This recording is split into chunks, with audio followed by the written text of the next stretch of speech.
साल 2000 हिमाचल प्रदेश के एक छोटे से गांव कसौली में बस्ती थी, जहां पाइन के जंगल हवा में सरसराते थे और दूर पहाड़ों की चोटियां सूरज की किरणों से चमकती थीं। गांव के बीच से गुजरती थी एक पतली सी नदी, जिसके किनारे एक विशाल पीपल का पेड़ खड़ा था। यही वह जगह थी जहां दो दोस्त अर्जुन और सायरा अपने सपनों की दुनिया बुनते थे।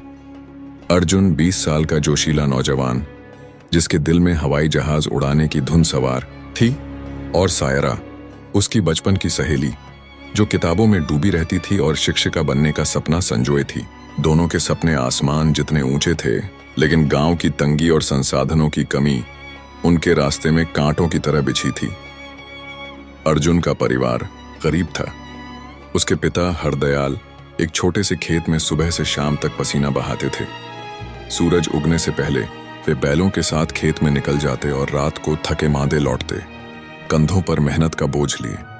अर्जुन की माँ कमला घर चलाती थी और पुराने कपड़ों को सिलकर कुछ पैसे जोड़ती थी। पायलट बनने का सपना उनके लिए एक अनसुना ख्वाब था। गांव में न कोई हवाई जहाज देखा गया था, न ही कोई स्कूल जो ऐसी पढ़ाई करवाता हो, लेकिन अर्जुन की आंखों में आसमान की चमक थी। रात को जब वह तारों को निहारता, उसे लगता कि वह एक दिन उन तारों के बीच उड़ेगा, हवा को अपनी मुट्ठी में बांध लेगा। सायरा का हाल भी कुछ वैसा ही था। उसके पिता मोहनलाल पुराने रीति रिवाजों को मानने वाले सख्त इंसान थे। उनका मानना था कि लड़कियों का काम शादी करना और घर संभालना है। सायरा की उम्र 18 साल थी और मोहनलाल चाहते थे कि वह जल्दी शादी कर ले, लेकिन सायरा का दिल किताबों से बंधा था। उसके पास कुछ पुरानी किताबें थीं जो उसने गांव के छोटे से स्कूल से उधार ली थीं। वह रात को मिट्टी के तेल के लैंप की टिमटिमाती रोशनी में पढ़ती और सपने देखती कि एक दिन वह बच्चों को पढ़ाएगी, उन्हें हौसला देगी कि वे अपने सपनों को पंख दे सकें। अर्जुन और सायरा की दोस्ती गांव की शान थी।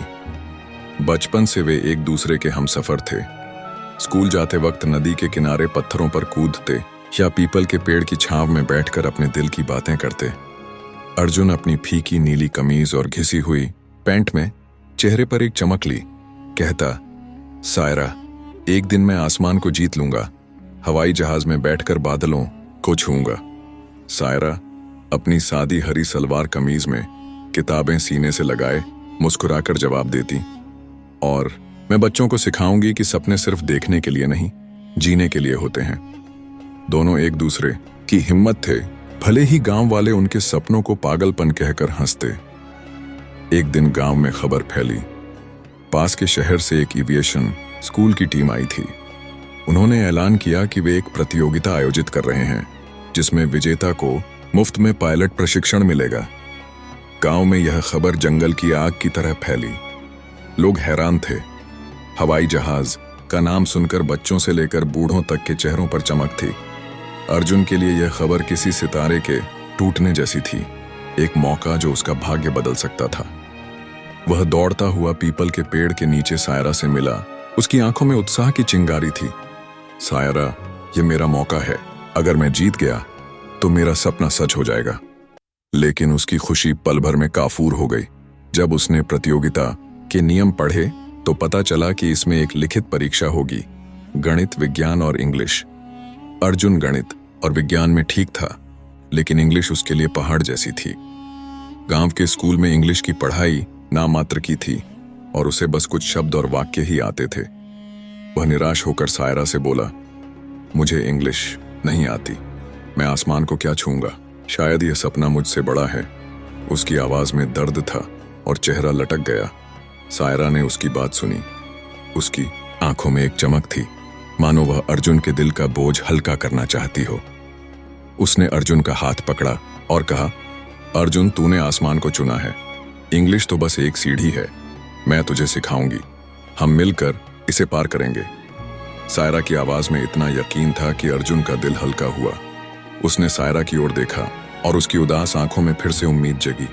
ठीक है, उसने कहा, लेकिन तुझे भी अपने सपने के लिए लड़ना होगा। अपने पिताजी को मना, तुझे शिक्षिका बनने के लिए शहर जाना होगा। सायरा ने अर्जुन की बात सुनी।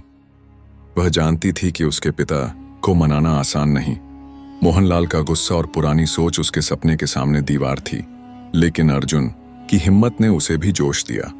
उसने कहा, ठीक है अर्जुन, हम दोनों अपने सपनों के लिए जंग लड़ेंगे। तू इंग्लिश सीखेगा और मैं पिताजी को मनाऊंगी। अगले 2 महीने अर्जुन और सायरा ने दिन रात मेहनत की। सायरा ने अपनी पुरानी इंग्लिश की किताबें निकाली। कुछ के पन्ने पीले पड़ चुके थे, कुछ में स्याही धब्बों की शक्ल में थी। वह अर्जुन को बेसिक ग्रामर, शब्दावली और वाक्य बनाना सिखाने लगी। गांव में बिजली की कमी थी, तो वे रात को मिट्टी के तेल के लैंप की मध्यम रोशनी में पढ़ते। सायरा धैर्य से समझाती, और जब अर्जुन गलती करता तो वह हंसकर उसे सुधारती। देख, फ्लाई का मतलब उड़ना है, तू तो पहले से उड़ रहा है, वह मजाक करती। अर्जुन भी पूरी शिद्दत से मेहनत करता। दिन में वह खेत में पिता का हाथ बटाता, बैलों को चराता और शाम को सायरा के साथ पढ़ाई करता। धीरे धीरे उसकी इंग्लिश सुधरने लगी और उसका आत्मविश्वास बढ़ने लगा। इधर सायरा अपने पिता से बात करने की हिम्मत जुटा रही थी। एक रात जब मोहनलाल खाना खाकर बाहर आंगन में बैठे थे, सायरा उनके पास गई। उसकी सादी हरी सलवार कमीज हवा में हल्के से लहरा रही थी। उसने धीमी लेकिन दृढ़ आवाज में कहा, पिताजी, मैं शिक्षिका बनना चाहती हूं, मुझे शहर जाकर पढ़ाई करने का मौका दीजिए। मोहनलाल ने भौहें चढ़ाईं और सख्ती से बोले, लड़कियों का काम घर संभालना है, पढ़ाई से क्या होगा, शादी कर सुखी रहे। सायरा का दिल डूबा, लेकिन उसने हार नहीं मानी। उसने कहा, पिताजी, अगर मैं पढ़ूंगी तो गांव की दूसरी लड़कियों को भी हिम्मत मिलेगी। मैं वादा करती हूं, मैं आपका नाम रोशन करूंगी। उसकी आवाज में सच्चाई थी और आंखों में सपनों की चमक। मोहनलाल चुप रहे, लेकिन उनकी आंखों में कुछ पिघलने की शुरुआत हुई। उन्होंने कहा, ठीक है, लेकिन अगर तुझे कोई छात्रवृत्ति मिले तभी मैं इजाजत दूंगा। सायरा ने यह बात अर्जुन को बताई। अर्जुन ने उसका कंधा थपथपाया और कहा, सायरा, तूने मुझे इंग्लिश सिखाई, अब मैं तुझे हिम्मत देता हूं, तू जरूर जीतेगी। दोनों ने एक दूसरे के सपनों को पंख दिए। सायरा ने शहर के एक स्कूल में शिक्षिका की पढ़ाई के लिए आवेदन किया, जहां प्रतियोगिता के आधार पर छात्रवृत्ति दी जाती थी। उसने दिन रात मेहनत की, अपनी किताबों में डूब गई और परीक्षा की तैयारी शुरू कर दी। प्रतियोगिता का दिन आया। अर्जुन सुबह जल्दी उठा। उसने अपनी फीकी नीली कमीज और घिसी हुई पैंट पहनी, मंदिर में माथा टेका और मां से आशीर्वाद लिया। वह शहर के लिए निकला, जहां एविएशन स्कूल की परीक्षा थी। सायरा ने उसे गले लगाया और कहा, अर्जुन, तू आसमान जीत लेगा, मुझे तुझ पर यकीन है। अर्जुन ने मुस्कुराकर कहा, और तू बच्चों के सपनों को पंख देगी। परीक्षा हॉल में अर्जुन ने सवालों को ध्यान से पढ़ा। इंग्लिश का पेपर देखकर उसका दिल धक धक किया, लेकिन उसने सायरा की सिखाई बातें याद की। उसने गहरी सांस ली और धीरे धीरे जवाब लिखे। जब वह बाहर निकला तो उसके चेहरे पर सुकून था। उसने अपनी पूरी ताकत झोंक दी थी। उसी हफ्ते सायरा की छात्रवृत्ति की परीक्षा थी। वह भी शहर गई। अपनी सादी हरी सलवार कमीज में किताबें सीने से लगाए उसने परीक्षा दी और हर सवाल के जवाब में अपने सपनों की ताकत डाली। परीक्षा के बाद दोनों फिर पीपल के पेड़ के नीचे मिले। अर्जुन ने हंसकर कहा, मुझे लगता है हमने आसमान को छू लिया। सायरा ने जवाब दिया, अभी तो बस शुरुआत है अर्जुन। कुछ हफ्तों बाद नतीजे आए। गांव में डाकिया एक चिट्ठी लेकर आया। अर्जुन ने कांपते हाथों से चिट्ठी खोली और चिल्लाया, सायरा, मैं जीत गया, मुझे एविएशन स्कूल में दाखिला मिल गया। सायरा की आंखें खुशी से छलक आईं। उसकी हंसी में गर्व था और दिल में अपने दोस्त की जीत की गर्माहट। उसी दिन सायरा को खबर मिली कि उसे शिक्षिका की पढ़ाई के लिए छात्रवृत्ति मिल गई है। वह दौड़कर अपने पिता के पास गई, उन्हें गले लगाया और बोली, पिताजी, आपका भरोसा जीत गया। उस शाम अर्जुन और सायरा पीपल के पेड़ के नीचे बैठे। हवा में पाइन की खुशबू थी और नदी का पानी हल्के से गुनगुना रहा था। अर्जुन ने कहा, सायरा, तूने मुझे इंग्लिश सिखाई, और मैंने तुझे हिम्मत दी। हमने एक दूसरे के सपने साकार किए। उसकी आवाज में गहरा प्यार और कृतज्ञता थी। सायरा ने जवाब दिया, सपने अकेले नहीं पूरे होते अर्जुन, दोस्ती की ताकत और मेहनत की आग से पूरे होते हैं। उसकी आंखें चमक रही थीं और चेहरे पर एक सुकून था। दोनों ने आसमान की ओर देखा, जहां एक हवाई जहाज चांद की रोशनी में चमकता हुआ उड़ रहा था। अर्जुन ने धीमी आवाज में कहा, एक दिन मैं वहां होऊंगा। सायरा ने मुस्कुराकर कहा, और मैं बच्चों को सिखाऊंगी कि वे भी वहां पहुंच सकते हैं। समय बीता। अर्जुन ने एविएशन स्कूल में दाखिला लिया और एक कामयाब पायलट बना। उसकी पहली उड़ान अपने गांव के ऊपर थी। जब वह आसमान में उड़ा तो उसने नीचे अपने गांव को देखा। वह पीपल का पेड़, वह नदी और वह जगह जहां उसके सपने जन्मे थे। उसकी आंखें नम थीं और दिल में सायरा के लिए शुक्रिया था। सायरा ने शिक्षिका बनकर गांव की कई लड़कियों को पढ़ाया।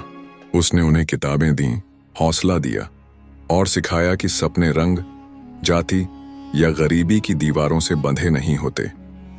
उसकी कक्षा में हर बच्चे की आंखों में वही चमक थी जो कभी सायरा और अर्जुन की आंखों में थी। उनकी कहानी गांव की गलियों में गूंजने लगी। लोग कहते, अर्जुन और सायरा ने साबित किया कि अगर दिल में आग हो और दोस्ती का साथ हो तो कोई मंजिल दूर नहीं। लेकिन उस कहानी का असली जादू उस आखिरी पल में था, जब अर्जुन और सायरा अपने सपनों को जीते हुए फिर से पीपल के पेड़ के नीचे खड़े थे। अर्जुन ने आसमान की ओर देखा और कहा, हमने आसमान को छुआ सायरा। सायरा ने उसकी ओर देखा। उसकी आंखों में अपने बचपन का दोस्त दिखा और बोली, नहीं अर्जुन, हमने एक दूसरे के दिलों को छुआ। उस पल में नदी की आवाज, हवा की सरसराहट और उनके दिलों की धड़कन एक हो गई। उनकी दोस्ती, उनकी मेहनत और उनके सपने हमेशा के लिए अमर हो गए, एक कहानी बनकर जो हर सुनने वाले के दिल में गहरी छाप छोड़ती है, जैसे कोई सितारा जो रात के अंधेरे में भी चमकता रहे। दोस्तों, अगर आपको एक कहानी पसंद आई हो तो वीडियो को लाइक करें और चैनल को सब्सक्राइब करें। जल्दी मिलते हैं एक नई कहानी में। तब तक अपना ख्याल रखें। धन्यवाद।